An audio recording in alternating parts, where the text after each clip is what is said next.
ലൈംഗിക ആരോപണത്തിലകപ്പെട്ട എം.എൽ.എ. രാഹുൽ മാങ്കുട്ടത്തിൽ രാജിവെക്കണമെന്ന് ആവശ്യപ്പെട്ട മഹിളാ മോർച്ചയുടെ അമ്മത്തൊട്ടിൽ March Palakkad BJP. ജില്ലാ വൈസ് പ്രസിഡന്റ് കെ.എം. ബിന്ദു ഉദ്ഘാടനം ചെയ്തു. രാഹുൽ കേരളത്തിലെ സ്ത്രീ സമൂഹത്തെ അപമാനിച്ചെന്ന് ബിന്ദു പറഞ്ഞു. എം.എൽ.എ. രാഹുൽ മാങ്കുട്ടത്തിൽ രാജിവെക്കണമെന്ന് ആവശ്യപ്പെട്ടാണ് മഹിളാ മോർച്ചയുടെ അമ്മത്തൊട്ടിൽ മാർച്ച് സംഘടിപ്പിച്ചത്.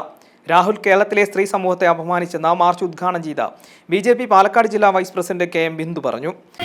നടക്കുന്നത് നമുക്ക് പുറത്തിറങ്ങാൻ ഇന്ന് ചെറിയ കുഞ്ഞുങ്ങൾ തൊട്ട് അമ്മമാർ വരെ ഇന്ന് പുറത്തിറങ്ങാൻ പറ്റാത്ത ഒരവസ്ഥയിലൂടെയാണ് പോകുന്നത്.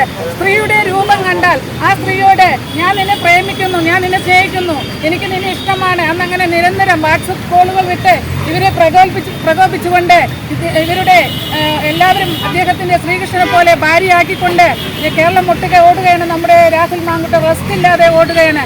അതിന്റെ ഭാഗമായി പല സ്ത്രീകളിൽ നിന്നും കുഞ്ഞുങ്ങളും ഗർഭിണികളാവുകയും അതിന്റെ ഭാഗമായി പെൺകുട്ടികളോട് നിരന്തരം പ്രകോപിച്ചുകൊണ്ട് ഈ കുഞ്ഞിനെ കളയണമെന്നും ഗർഭചിത്രം ചെയ്യണമെന്നും പറഞ്ഞുകൊണ്ട് അവരെ നിരന്തരം ശല്യം ചെയ്യുകയും അതിന്റെ ഭാഗമായി ഇന്ന് ഒട്ടനവധി സ്ത്രീകളാണെന്ന് നമ്മുടെ കേരളത്തിൽ ഇറങ്ങിത്തിരിച്ചിരിക്കുന്നത്. ഗോപികുമാരെ പ്രണയിച്ച കൃഷ്ണനെ പോലെയാണ് കേരളത്തിൽ സ്ത്രീകളോട് പെരുമാറിയത്. വാട്സപ്പിലൂടെ പ്രണയം നടിച്ച് പെൺകുട്ടികളെ വശത്താക്കി ദുരുപയോഗം ചെയ്തു. ഒരു ഗർഭചിത്രമാണ് പുറത്തു വന്നതെങ്കിലും ഇനിയും വരാനുള്ള സാധ്യതയുണ്ട്. ജില്ലയിലെ സ്ത്രീ സമൂഹത്തിന് വഴി നടക്കാൻ രാഹുൽ എം.എൽ.എ. സ്ഥാനം രാജിവെക്കണമെന്നും ബിന്ദു പറഞ്ഞു. ബി.ജെ.പി. ഓഫീസ് പരിസരത്തു നിന്നും സ്റ്റേഡിയം സ്റ്റാൻഡിലേക്കായിരുന്നു മഹിളാ മോർച്ചയുടെ അമ്മത്തൊട്ടിൽ മാർച്ച്.